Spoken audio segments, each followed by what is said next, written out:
Hello and welcome to Democracy in Action. You tune to Third Eye Africa TV, and we want to look at recent developments in Nigeria. Are we seeing campaigns too early when INEC has not really blown the whistle for a start, or a campaign program so released? Now we've also seen that Rivers State has had local government elections. Some will say statements have been made by the electorate. We'll come to all of that. Apart from that, how are other political parties faring when it comes to the path to 2027, especially when you're looking at the newfound, do I call them SDP? Is it really newfound? Then we'll look at ADC. These are not newfound, but they have new members. Is the membership there rocking the party or parties? We'll come to all of that. My name is Ben Shemang, your regular host of this program. And I have with me, he's always been appearing here. I'm talking of Barrister AHMED ABUBAKAR. You're welcome. Thank you for having me. It's always a delight being on your program. Thank you very much. And first of all, let's look at the political environment in Nigeria. Are we seeing campaigns already when indeed it's just half time, the regime of Tinubu? The fact speaks for itself. We are already in full campaign session. Everybody is aware of it. There's campaign all going at all levels. Party stakeholders, prospective leaders, they've all started deploying their schemes, their shenanigans, their resources, their energy. Some have even gone to the extent of even coming out openly to make all their political permutations clearly, boldly to the faces of every other person. We are not talking about governance anymore. We are just permutating. Who will be this? Who needs to be the chairman of this? Parties are zoning the presidency seat to the north, to the south. Some are getting automatic ticket. People are decamping from one party to the other. All these are geared not towards achieving the government objective, but electioneering and politicking for the grabs of power. So we are already in 2027, whereas by our calendar we are in 2025. What is just what amazes a lot of us is that if we are doing it on the right path, who would have been happy?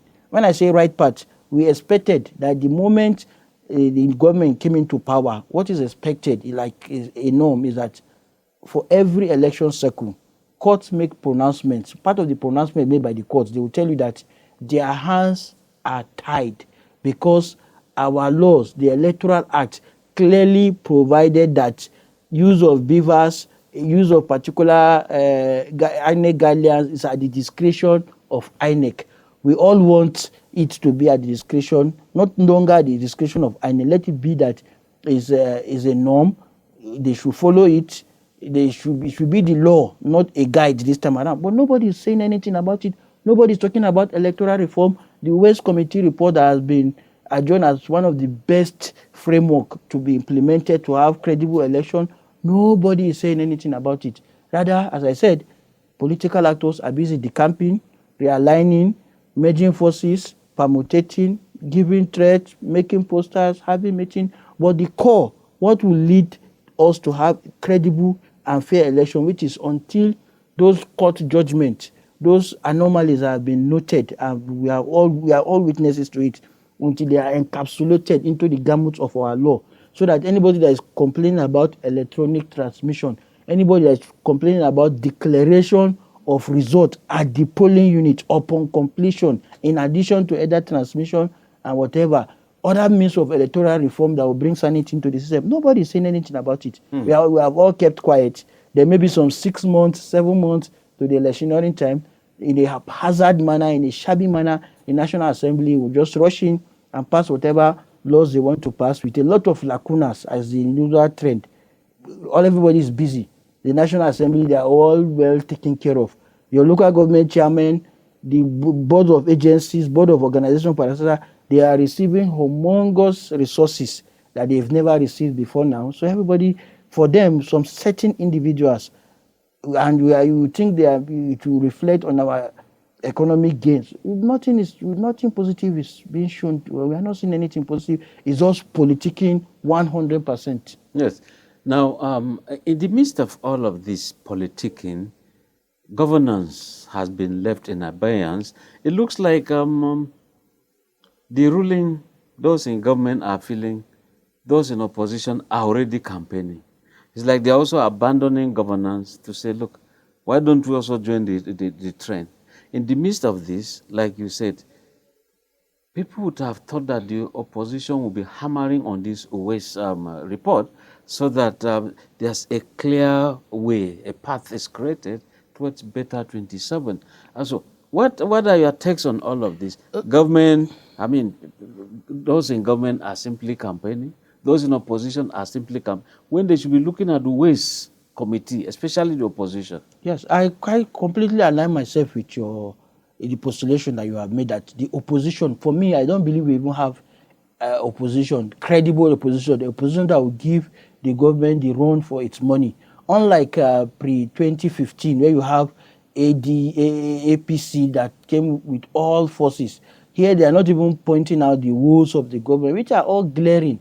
And if you want to point out the woes, it's not enough. You should have channel your resources. You should have channeled the pathway so that you can make credible reform, and that reform can make anybody, not necessarily a calculated group as an opposition. Right now, the framework for electioneering is what is causing the problem. If those in government knows that INEC can declare them even without following due process, somebody can disrupt electioneering in some particular areas and will use violence and they will still be returned as election winners, there must be consequences for our action. The opposition remarkably, they failed in the area of providing credible opposition as an alternative to the government in power. If we are clamoring that living standard is getting worse, the insecurity situation is being exacerbated, poverty is everywhere in the land, the opposition should tell us how they intend to resolve those problems. Are they going to give us anything different? For some, we look at it, at the end, it will boil down to choosing between the lesser evil. And you say lesser evil is that if what we have, the evil that we have, so-called evil in power, as some will term it, if the other evil that is coming is of more greater evil consequences, people would rather stick with the devil they know. It's better than the angel this time around, because the angel is not even marshalling out plans, giving concrete promises that they can be held onto, to say you promise to reduce poverty, you promise to eradicate insecurity, and in a practical work frame. We are not seeing any of that. So it means the opposition are not ready. What they are only interested in is to just grab power. And the question is, what will you do with the power? It's not about being in government. We've seen how the government in power before now, they've given all kind of fantastic opposition to the PDP government of Goodluck Ebele Jonathan. And the moment they came into power, the first thing is to deregulate without looking at the attendant effect. And since that moment till now, Nigerians have been taxed. In fact, very soon, maybe the air we breathe will be taxed, the water in our houses, because anything, you go to the market, you go with 200,000 to a supermarket, as you are coming out, you'll be wondering, anything you touch, the more the prices have skyrocketed. What are the opposition doing? What credible alternative are they giving us? Rather, they are in disarray. Everybody wants to be president. Instead of them to coalesce their forces together, know that we have an existential threat, provide an alternative so that we know that whether it's the frying pan or the fire directly, which one is hotter, Nigeria should be able to make a choice. Right now, we don't have any alternative for now, because they are not hammering on the core of what would have led them to have a change of government. So let's bring INEC into this. It's the arbiter. It's supposed to bring out a timetable, a kind of, from now.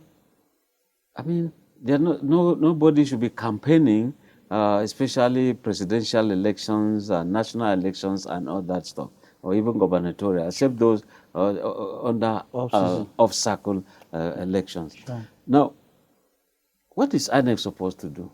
When you say regulate, so at this point, when you say thou shalt not, Where are the consequences? There are no consequences. There are no consequences for rigging in Nigeria. There are no consequences for electoral fraud. There are no consequences for electoral violence. It's a norm. Some describe INEC as a political party that they participate in the election not as an arbiter but an active participant. We thought, even without even the government this time around, INEC should equally come with an executive bill of those areas that has been proven time without number to be a problem within their structure. They should come up with things that are better than beavers. They should come up with more delineation. They should come up with more strategy on ways to conduct free and fair election. But INEC are not doing that. Rather, they are waiting for a directive. Rather, they are waiting for appointment of people that are not only apolitical. They are actively engaged in politics, on party politics. So you now have a president that have the power to appoint the next INEC chairman and is going to participate in an election. By now, we thought the opposition would have raised us and they would have ensured that you have a truly independent INEC. We are talking about the disembodiment of INEC into various entities. We don't need to have commission on anything. They should be properly segmented. There should be kind of a decentralization whereby you have a legal directorate that is not reporting to the INEC chairman, so that those who have committed electoral fraud and the rest will be prosecuted. Private lawyers, we have a lot of lawyers that are not actively engaged. You engage them, not on pro bono, but on a moratorium basis. A token will be given. Everybody found wanting should be prosecuted. You have a special unit of the police or a special task force comprising of various security personnel to single out and investigate electoral fraud and the rest. And you know, the best form of preventing crime is to be proactive. You set out, you preempt what those that will disrupt election, those that will perpetuate violence and illegalities. You preempt them. You take preemptive action. You reduce the incidences of fraud and violence. But when you have the security apparatus, they are kind of colluding. Everybody, nothing seems to have changed.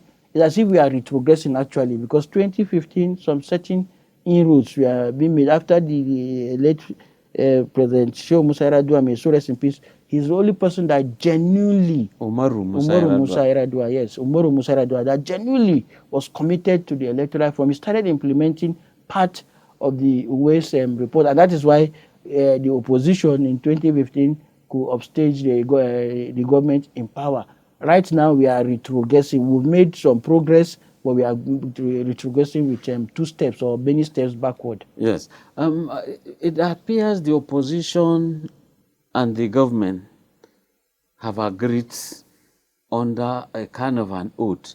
This issue of if you are leaving a party, having been elected to the National Assembly or even as a governor, look, if you want to jump overboard or do cross-carpeting, people are saying, look, go first, resign from that party, resign from that position, go and contest to see if the people will carry you along. But it appears those in opposition and those in government are in unison. Look, nothing like resignation.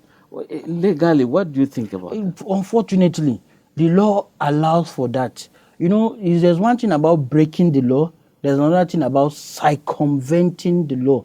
Let me give you a practical example. The law, there are some lacunas in the law. It states that once you discover that there's conflict, and now who determines what a conflict is? Today you can be fighting with the party chairman. You can instigate conflict on your own because you want to decamp. It amounts to conflict. You say you no longer recognize. You get a stooge. You say go and declare yourself the factional chairman. You go to the ward level. You go to your ward. Somebody will just wake up and say he's the factional chairman of, let's say, APC, for example.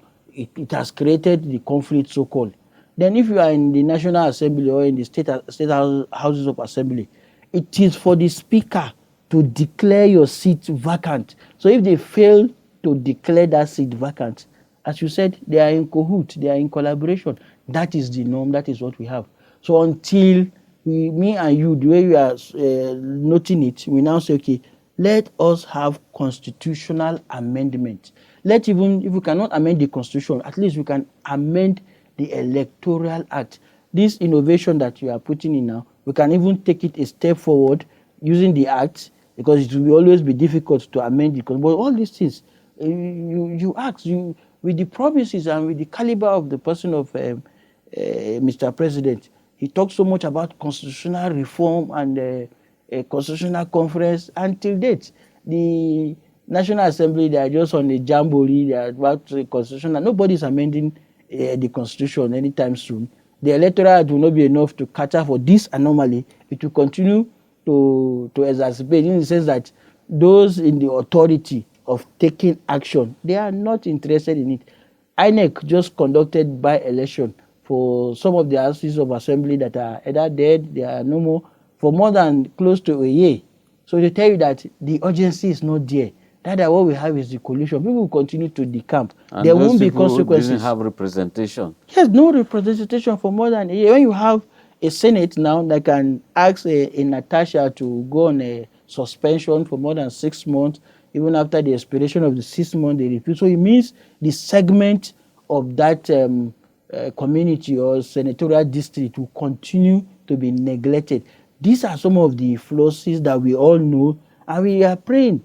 Prayer is not enough, but the expectation is high on our political leaders to intervene as a first approach. That, okay, if you cannot do everything about government, there are some fundamentals. So our fundamentals in terms of democracy and politicking is very, very weak at the moment. So with all of this, will you say democracy is under threat by the same Nigerians? Absolutely. Democracy is under threat because, you see, for those that they refuse for a peaceful change, then you will now be clamoring for a violent thing. And if that should happen, democracy will be at threat. We all agree that democracy is the best form of government. Nobody wants military interrogation or intervention in the political system. But if you now make change, the people's yearning, the people's aspiration to come to fruition, because you are in power, you have emasculated everybody, you are weaponizing poverty, you are now turning Nigerians to beggars, to slaves,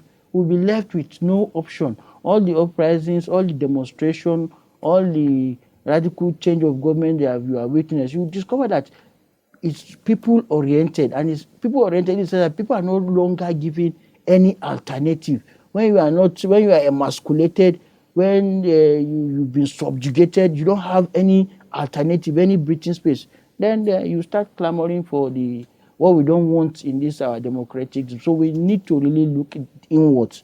Number one, we need to start breathing democratically. People should be able to have a voice. People should be able to have a say. We all know what is right. You all believe that if you appoint or you elect somebody to an office, the person should represent your yearning and aspiration. You should have politics of ideas. One of the parties should be talking about tax increment, maybe the leftists and the rightists and the centrists. You're talking about poverty eradication, you're talking about, but we don't have anything. Now we talk about personalities. Oh, it is an Atiku Abubakar, it is a Peter Obi, it is a Bola Tinubu. So nobody is talking about the institution. And when you don't have system, processes, and institution that works, it will be about the body language of individual. And nobody is perfect. In other advanced climb, things are going well, not because they love a particular president, not because they love a particular leader. They have been able to look at the fundamentals, right from their laws, right from the implementation of the law to the interpretation of the law. In Nigeria, some people they would rather not go to court because they are seeking for justice, they will not get justice. And you ask yourself, why are the measures being taken in that regards to sanitize the process? Nothing is being done. You go to the educational sector, you go to the health sector, and above all, you go look at the security. Insecurity continuing to exacerbate. People are being kidnapped on a daily basis. The bandits are having a field day. You have government negotiating with known terrorists, coming with their arms and ammunition in public glare. You just last 2 weeks or so, people have been killed in Katsina, in Kaduna. Some people don't want to talk about it, but the killings are still going on. In Zamfara is a normal routine. In Sokoto is a normal. Niger, that is close by here, killings are all being going on. And our politicians, they want us to pretend that everywhere is secure, things are well. Things are not okay. Nigerians, we are not living fine. A lot of people, they are just barely living from day to day. If poverty is not killing you, insecurity is attacking you. And in the midst of that, when you're talking about political parties, and when you begin to have some principles in a political party that are different from this, different from that party, you don't get to see some of these things. Rather, all you hear is succession crisis, many crises in these political parties. So, talking of political party administration, it looks like we are just not getting it right. Look at SDP. They are talking about the new members. Look, you can't come just come today and overthrow people who have been there all the while yesterday. Look at ADC. It's been there, and that crisis is still there. So we are saying, look, David Mark and his team, you can't just come and wish us away just like that. So how do we come out of this? It's lack of ideologies. You see, most of our political leaders, they don't represent any form of ideology. Some of them, if you ask them, what do they have in stock? What are their developmental plan? What are their objectives in the first 100 years, in the next 1 year, in the next? They don't have it. It's just that as it comes, if the paucity of funds, if funds are not available, they go to borrowing. They borrow us till they borrow life out of us.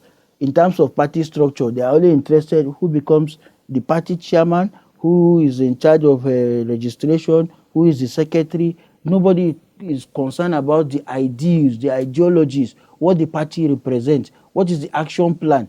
We crave, we'll get back to the Shagari regime era, where you have political parties like the first regime, where the first set of our leaders, where you have active participants. You go to your ward, you register, you make monthly contribution to the sustenance of the political party. Then you have a say in what happened. You have a say on who becomes delegate. That's not what we have at the moment. What we have at the moment is that in every community, the powerful, the richest, will organize those that will dance to his yearning and aspiration.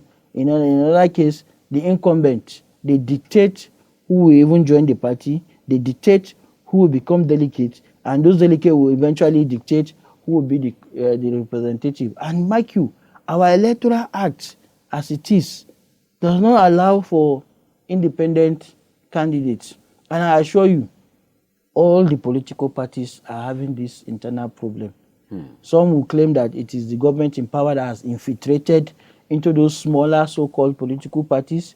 And I assure you, what happens in those smaller political parties, some of them is an eyesore. They are only interested in a sale of forms and the monies they will get from aspirants. They are not thinking of actually grabbing power and bring some fundamental change. Because if they are, by now you would have been seeing the effects of their opposition campaigns in terms of programs, in terms of public enlightenment, public sensitization, and enlightening people to fight for their rights, to demand for accountability from government. It matters not if you are in the opposition party and you have a government. Now it's about governance. We should be able to demand for accountability from those in power. We should be able to resist the excruciating pains and poverty they are most of their programs as cost. Nobody is saying anything about it. Rather, people resort into criminality. That is why the incidences of kidnapping, banditry, theft, you move around in the city center, in the villages, people are scared. People are being kidnapped. People are being harmed. It has become a norm. But having said so, we'll go on a short break. But when we come back, we'll look at the River State politics. We discussed the elections that just took place. They said it's a verdict the electorate have passed. So we'll come to all of that. Our guest has been AHMED ABUBAKAR, a barrister, who indeed is in Kaduna State. I'm sure we'll touch El-Rufai too, within a jiffy when we come back. My name is Ben Shema. We're talking about South and the North. You talk about middle belt. Currently in Nigeria, we don't have middle belt. North Central is what we have. Okay. And they are included in the North. If the perception is because Nigeria is standing on a tripod, you have Igbo, Hausa, Yoruba, they are the owners of Nigeria. That is a very wrong perception. These are major tribes in Nigeria. Simple. Yeah. Nigeria is owned by every single citizen of this country. If you go to civilized nations, they possibly have, stratified their political parties such that those who play at the national level are there. And at the local level, you have other minor political parties playing there. And it gives sense of belonging to every citizen to be able to contest. And in fact, once you have joined APC, all your sins are forgiven. It's okay. It's okay. Off your mind. It's okay. This is Third Eye Africa TV, exposing crime, savaging the nation. Yes, welcome back. Let's go to Rivers State, where local government elections have taken place. APC got 20 local governments. PDP got 3. And now Atiku is saying he does not agree. Then they should go to court. One is wondering on what grounds Atiku will say go to court. Who is he talking to? Because his party, which party? ADC. ADC. Where was ADC in this election? Can't hear them. So, put us through. For Rivers, I'll just tell you this. It's not only Rivers. All the local government elections are just shams. They just go in, they write the names they want to write, they allocate the seats they want to allocate. We all know that. My friends, my colleagues are all local governments in various states. The governor picks the people down to the councillor, they picks it, the CCOM. They are not they are extremely dependent. In fact, the government normally starve them of their funds until the election season, just some weeks to the day of the election. That's when funds will be released and they will be dictated to. All the results are merely, they are all written. That is why they cannot use beavers, they cannot use the voters registration. And we've all clamored for this for long. If INEC is conducting state houses of assembly, if INEC is conducting election into the House of Representatives for various states and constituencies, there's nothing stopping INEC. The last time we had a semblance of a functional local government was in '99, where you have very powerful local government chairmen. In Kaduna, for example, all the local government chairmen were as powerful as to an extent they can look up to the face of the governor and talk to the governor on salient issues. And it got so bad that in our case in Kaduna, Makarpi had to now find a way to start deposing one or two of them. And before you know it, it became a norm that the governor can wake up from his slumber and just remove local government. And now they discover that they don't have the constitutional power, so they now circumvent the law using joint accounts, whereby they collect money together, they share it together. The Supreme Court passed a law, a judgment, which is a worthless judgment because the judgment cannot be effectuated. The governors, they claim that they have taken so much loans and they need time to be able to repay those loans from still dipping their hands in the local government. I can tell you, no local government chairman is independent. His resources are being directed how he will spend it by the there's a ministry or a ministry called Ministry of Chieftaincy and Local Government Affairs, from after Ministry of Finance and Works. In fact, in some cases, that local government and chieftaincy affairs, they are the most juiciest ministry. When I mean where the governor control free funds, the local government chairman, they will take those resources, they will take it to the governor. The governor will now allocate that, okay, you can now use certain portion to pay for salaries. Then you can use a very minute section for running costs. And if you go against it, you will not return. So what happened in Rivers is just the power players, they just wrote the results they need to write down. They allocated the seats. In fact, they are even magnanimous in this case, because what we normally have is 99.9%. You only see a case of they are giving just one councillor in the whole state.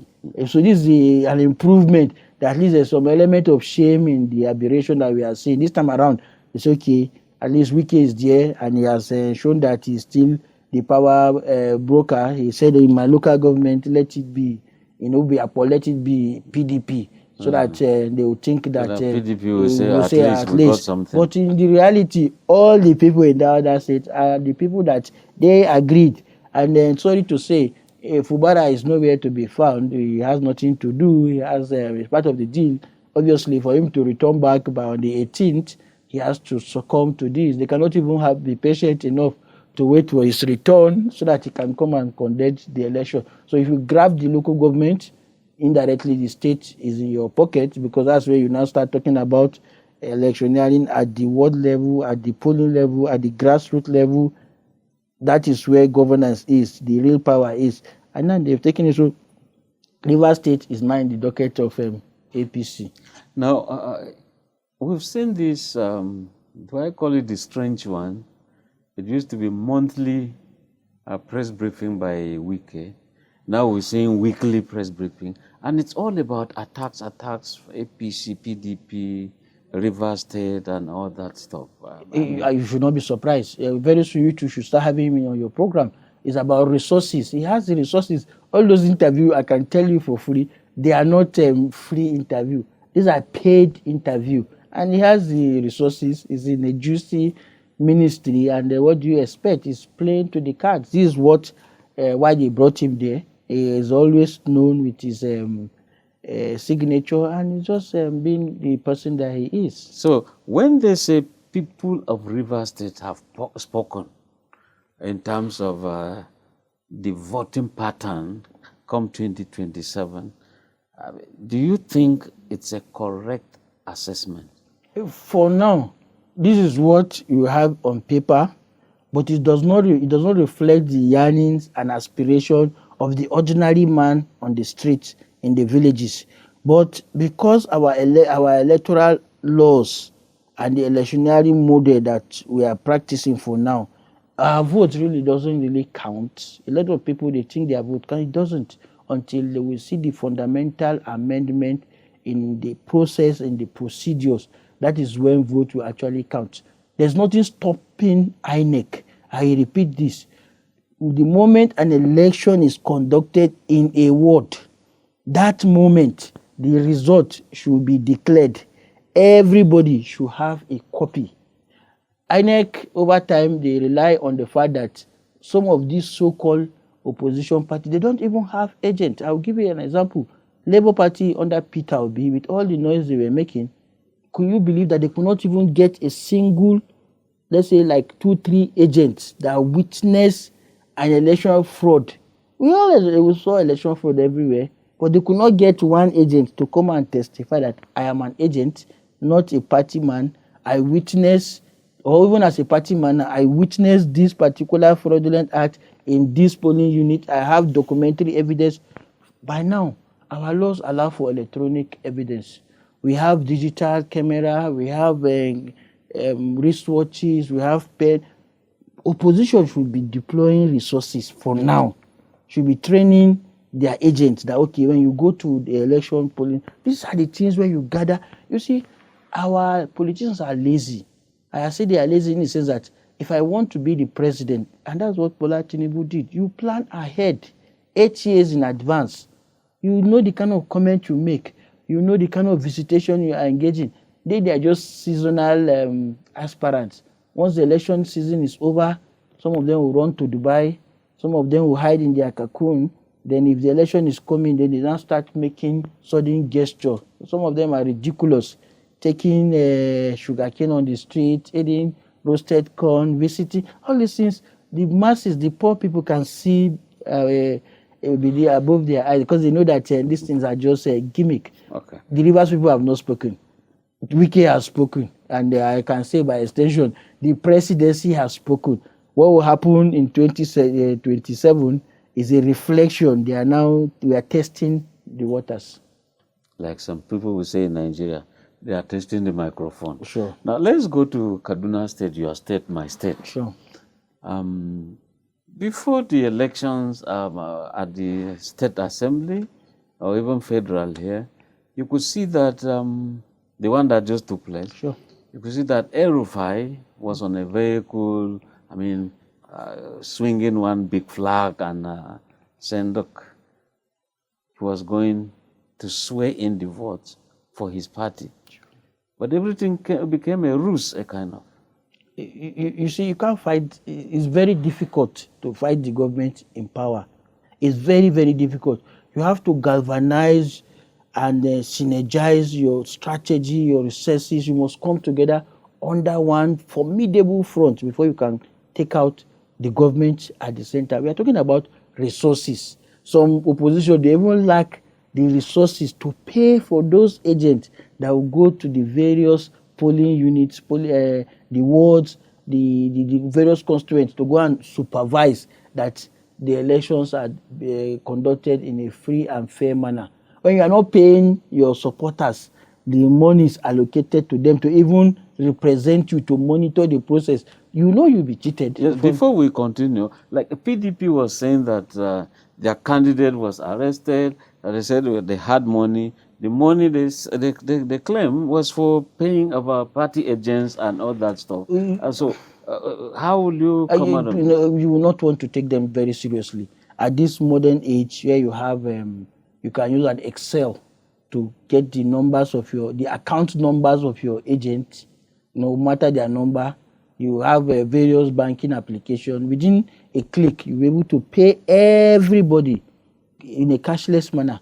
So coming with money during a day of election, you definitely know that you cannot completely say that they are not, their intention is not to buy votes. What do you use in buying vote? Cash. Okay. Go and vote for me, here's your money. They are looking at you. Some will go with Quran, some will go with the Bible, some will go with salt and kola nut. And somebody is somewhere else. As you are voting, you use style, you raise the paper up so that they know that. And with the poverty on ground, you now know that vote buying is one of the easiest things that is going on. Every participant are culpable, those in government, those in the opposition. So it's now about one outwitting the other with might, with wit, with tenacity and strategy. So for an El-Rufai, we hope we will see some more changes. But for me, I think this time around he will find it extremely difficult.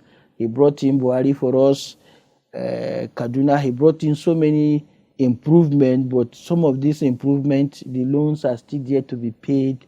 Those that have been sacked, they are still yet to get off it. Those that their properties have been demolished, they are still reeling from the pains. Some perceive that there is division. The disunity has been exacerbated. So many consideration, and now he's now having a fight with his mentee. The mentor and the mentee are now, and fortunately for him, the sagacity of his mentee is even higher than that of the mentor. The mentor is not a politician to the core, while the mentee has always been not an administrator but a politician to the core. So naturally, the politician will always win the administrator. The administrator will only perform better in government, but outside government is a sorry state for him. Now, with this picture you've painted of El-Rufai, will you say he's a political burden to any political party, or he's an asset? Bearing his outburst of recent, his condemnation of Southern Kaduna, brought religious issues, unnecessary altercations here and there. Situate this man politically. He has his nuisance value that is cherished. He has he's a strategic thinker. He has the wit, he has the education, he has the foresight, he has the brain, he has the guts. When the people want to accept him, depends on which angle. If you have been affected positively, you want to subscribe to him. I want to assure you, El-Rufai is a very detribalized person. The terms of the religious connotation they are giving to him, for me, for some of us that are close to him, he doesn't have that. But he can do anything to retain power. But you see, being an administrator now, not a core politician, now the masters of the game are at the forefront. So he cannot, I can assure you, there's no amount of nuisance, there's no amount of dexterity, there's no amount of sagacity he wants to bring in to the political realm. In fact, the mandate of Obasani from day one is to cage him, and he has caged him beyond any redemption. There's no amount of decamping that he will decamp. There's no amount of settlement. All what they are doing, they know why they are doing it to him. And they've done it perfectly well, fantastically well. That he can never, for now, he will not be able to regain the losses that or the pains that they've inflicted on him politically. Yes, walk us through this with light. Before, during, and after, as governor, if El-Rufai does not talk about Southern Kaduna, it's like he does not sleep well. You see, if the Southern Kaduna issue is a very vexatious issue, and as he rightly pointed out, Kaduna as a state is not unlike any other state due to its cosmopolitan nature. If you remember, Kaduna is the capital of the north. Kaduna is a very cosmopolitan nature. Kaduna is divided into 3 senatorial districts: the central, the southern, and the northern. And all of these people are people of high education, high political dexterity. And don't forget the influence of the Katsina factor. So in Kaduna, no single person, if you recall, from McCarthy time till date, no single person has been able to retain that seat of a political godfather. It has always been seasonal. As you are going out, a new person will come. McCarthy finished, Namadi came in, he finished his own time. Every other governor will come in, and as he's coming, he remains the most powerful person at that point in time. So for El-Rufai, ordinarily here, he failed to actually utilize. When I say utilize, he has those in Southern Kaduna initially, they have love for him because he appears to be very smart, to be articulate, and in executing some of his policies, he doesn't really care whether you are a Muslim, whether you are a Shiite. He gives, for example, if you look at the Shiite people, the example he gives, no sentiment attached. We all know what Shiite are doing in Kaduna. In my area, if they start doing some things, some people in Abuja have seen some of the activities that will not go down well with the generality of the populace. Some will not take it. We are traveling from Kaduna to Zaria, they blocked the way, maybe you are going for an operation and something, you'll be affected. Even if you are a Muslim, even if you are a member of the Shiite, there are times that the activity will affect you. Not because you are not their member, but they now will not see reason with you not to do some certain things. El-Rufai is that kind of a Muslim that he will go after any Muslim, I can assure you. In Abuja here, we saw it. Blaring speakers. Some people building where they are not supposed to build. He did not say because he's a Muslim, he will not go. He went after them. So for the Southern Kaduna thing, the way people create chieftaincy, the issue of chieftaincy title, people creating chiefdoms here and there, people trying to equate historical. Already we know what is happening in the north. The hegemony thing, people saying that we should go back to our roots. There are so many facets of problem here and there. It's not only about Southern. This problem we are seeing is in every state, so to say. Some people want us to go back to our historical. I can see we are receiving signals almost ending this, but the question still remains. You've worked with him. Is he today, as we are talking, a political asset? You look at SDP, they say we hereby suspend you for 30 years. And in ADC, it's another ball game altogether. Where does he belong? Eventually, he will go for ADC, that I am aware of. And I think the action of the SDP is too harsh, it's too severe. It would have been an asset. For now, I thought the political party will galvanize their forces. Eventually, they should have something like a rainbow coalition. So it wouldn't have mattered most if he was in SDP, because the ultimate goal now is to take the president in power. El-Rufai, anytime, any day, will be an asset. He's intelligent, he's sagacious, he's bold. If he could come out at the time Nigeria needed him during the Buhari era to say certain things, the cashless policy, challenging the government that everybody would think he cannot even look into their eyes, insisting that power should go to the south. People should give him some, like, they should give him some credence that at least in critical moments he's able to stand out and say, no, let's do some things right. By the time you castigate somebody for all the things he has done wrong, then you look at the good things he has done. Okay. For those that went to Kaduna recently, that they've not been to Kaduna, let's say in the past 10 years, you see some radical fundamental changes. We have to give that to him. Yeah, you know, he's an expert in urban development. Sure. But it has nothing to do with the rural areas. Oh, some areas we are touched. Well, I'm a rural man. So at this point, we want to thank you, Barrister Ahmed Abubakar, for coming to Third Eye to talk democracy in action.